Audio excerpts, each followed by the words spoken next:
hantidu waa nin ay u taalo nin ay ku taalo iyo nin ay ka taalo daawade hantidu waa saddex nooc waxay ka kooban tahay saddex qaybood qofka hantilaha ah kow hantidu waa nin ay u taalo nin ay ku taalo iyo nin ay ka taalo daawade waad fahantii amaleynaa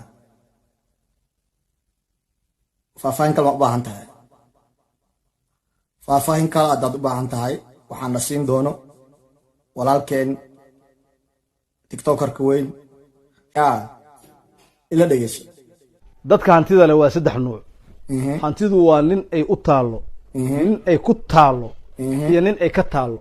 waxaa la yidhi hantidu waa nin ay u taalo waa nin sadaqaystay dad ilaahay ula baxay aakhira u jirtaa waa u taallaa maasha allah waa nin ay ku taalo waa nin ka qurxan reerkiisa ka nafaqeeyey way ka muuqataa halkaas markuu maraa ninkaasna way ku taallaa maasha allah hantidu waa nin ay ka taalo waa nin bangi ay ugu jirto wuxuu u malayaa inay asiga u taalo laakiin way ka taallaa oo meel iskaaga jirtaa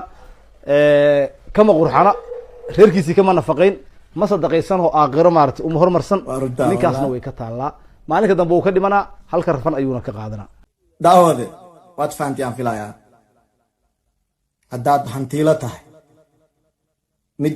mid ay ka taalla hanaqan mid ay ku taalla noqo ha lagaa dareemo haddaad isdhahdid maxaa aniga meelaan dhiganaya karfina lagaaga gadaa walaa inta kalen maxaa asige caruurta kaa dambaysa ama waxaa dhashiya ku raaxaysanaya marka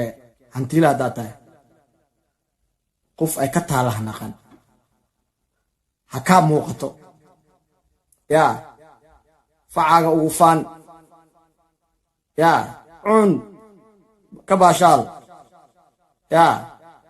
ka guurso ma fahanti marka yaa isdhihin muxuu asiga ninkan waa lacagto muxuu asiga cadow ku yahay ma aha intaad nooshahay cibaado suuban iyo baashaal nolol fiican ku jiro